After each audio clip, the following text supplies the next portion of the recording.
Hi అండి, welcome back to my channel. ఇదేంటంటే పచ్చిమిరకాయల పచ్చడి అనమాట. రోటి పచ్చడి భలే ఉంటుందన్నమాట. చాలా రోజులైందండి మేము కూడా తిని. రోటి పచ్చడి అంటే నోట్లో నీళ్లు ఊరుతాయి అన్నమాట, అంత బాగుంటాయి. పచ్చళ్ళు లేదే మాకు ముద్ద ఒక్కసారి తిన్నామంటే మళ్ళీ మళ్ళీ తినాలనిపిస్తుంది. ఈ రోటి పచ్చళ్ళు అన్నంలోకి నెయ్యి వేసుకొని తింటే భలే ఉంటుందండి. దీనికి కావాల్సినవి పచ్చిమిరపకాయలు, ఇవంత కారం ఉండవన్నమాట. 15 పచ్చిమిరపకాయలు, చింతపండు, టమోటాలు, బాగా ధనియాలు, జీలకర్రని బాగా వేయించుకోవాలా. లైట్గా దోరగా వేయించేసేసుకొని పక్కన పెట్టేసుకోండి. తర్వాత దాంట్లోనే ఆ బాండల్లోనే పచ్చిమిరకాయలను కూడా వేసేసి బాగా వేయించుకోండి. మూత పెట్టి వేయించుకోండి, ఎందుకంటే అవి పేలుతాయి అన్నమాట, టపటప అని ఎగురుతాయి అన్నమాట. అవి కలర్లో అట్లా పడతాయి కాబట్టి కొంచెం మూత పెట్టుకోండి. ఇంచి వేసుకోండి, నేనేమో ఇంచి వేయలేదు, అందుకనే నేను చెప్తున్నాను మూత పెట్టుకోండి అని అనేసి. ఇట్లా చూపించిన విధంగా కొంచెం దోరగా వేయించుకోండి చాలు. మరీ ఏమి అంత నల్లగా ఏమి వేయించొద్దు, టేస్టీగా ఉంటాయి అన్నమాట చాలా.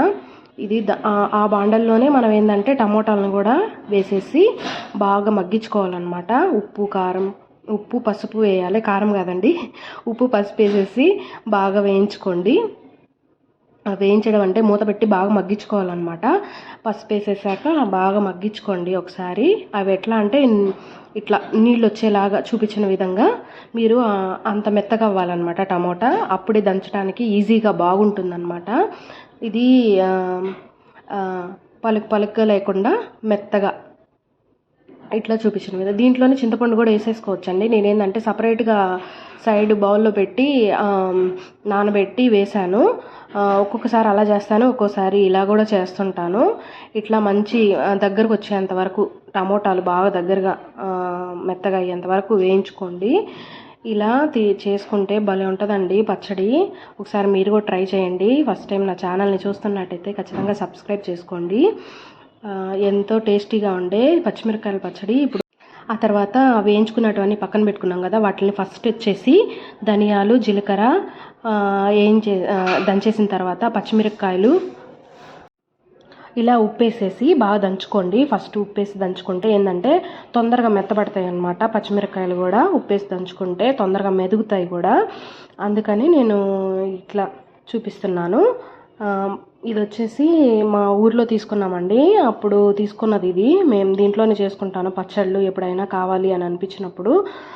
ఇట్లా ఉడికిన టమోటాలు ఉన్నాయి కదా, ఆ టమోటాలని వేసేసి పచ్చిమిరపకాయలు బాగా మెదిగిన తర్వాత ఆ టమోటా గుజ్జును కూడా వేసేసి తర్వాత ఇలా ఫైనల్గా చింతపండు వేసేసి దంచుకోవడమే. ఇది భలే టేస్టీగా ఉంటుంది. అన్నంలో నెయ్యి వేసుకొని తినండి. నేను లాస్ట్లో ఫైనల్గా మనము అన్నం వేసుకొని రోట్లో వేసుకొని తింటాం కదా, చిన్నప్పుడు అట్లాగే తినేది మేము. ఫైనల్గా అది తీసే ముందు ఒక రొంత ఉంచేసి దాంట్లో పచ్చడిని కలుపుకొని తింటే భలే ఉంటుందండి, సూపర్గా ఉంటుంది. నేను చూపిస్తాను చూడండి. అన్నాన్ని కలిపేసి నేను తిన్నానండి, భలే ఉంది అసలు, చాలా టేస్టీగా ఉంది. మీరు ట్రై చేయండి. మాకైతే పాత రోజులు గుర్తొచ్చాయి. మా అమ్మ మాకు ఇలాగే కలిపి పెట్టేదన్నమాట.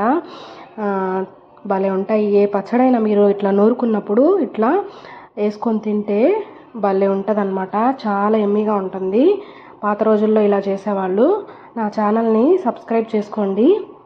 థ్యాంక్ యూ అండి.